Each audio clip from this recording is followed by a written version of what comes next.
Dito naman guys, yung mga cactus section ko, kaya lang konti lang yung cactus ko. Hindi pa kasi ko ganun ka nagko-concentrate sa cactus. Kaya konti pa lang yung cactus ko.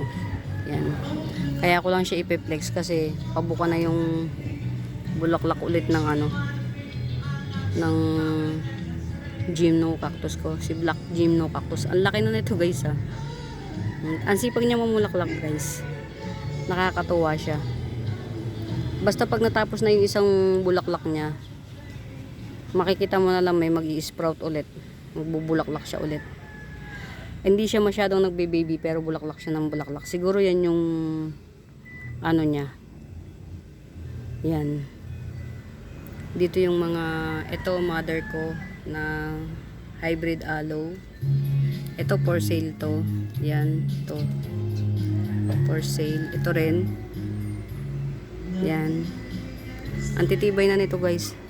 Siguro mga na ito sa akin 4 months. Yan. Mga for sale na to. Yan. Yan. Mahilig ako mga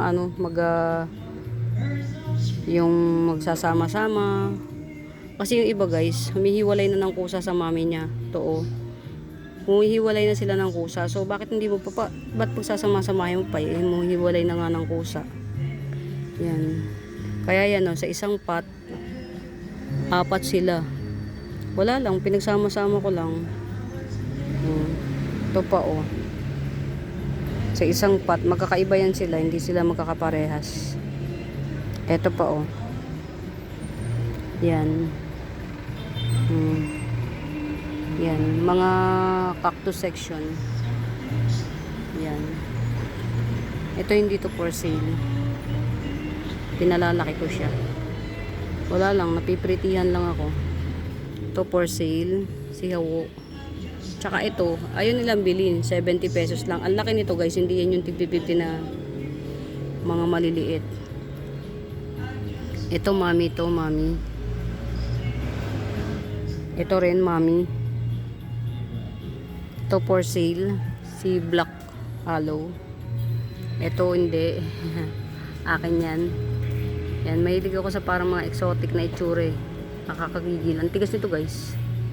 Sobrang tigas. Ito, ko siya, yung mami, seedling mami. Yan, hindi siya for sale.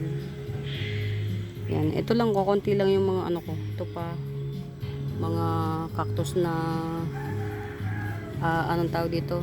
Ano yan guys? Mga dwarf. Hindi siya lumalaki. Ayan for sale. Si black black aloe. Ang ganda niyan guys pag lumaki. Lumalaki yan ng sobrang malaki. Ayan. Ito yung mga cactus section ko. Tsaka aloe vera section. Hindi siya masyadong marami. Hindi ako masyadong makonsentrate sa mga cactus. Pero gusto ko rin sila kasi hindi sila mahirap alagaan. Hindi sila ganun ka yung kailangan yung attention mo na sa kanila, hindi. Yan. Mga for sale to. Ito may naninilaw ditong isa. Old leaf na yan. Old leaf. Yan. Sa lahat ng aloe na nandito, ito yung gusto ko. Although simple lang siya. Ito yung gusto ko. Yung guhit-guhit niya, nagagandahan ako. Yung guhit-guhit niya sa Yan. Ang texture nito parang aloe vera talaga. Para siyang may tubig sa loob. Yan. Mga for sale yan guys. O diba? Pati to for sale to. Yan, namumulaklak na yan. Yan. Yun lang guys.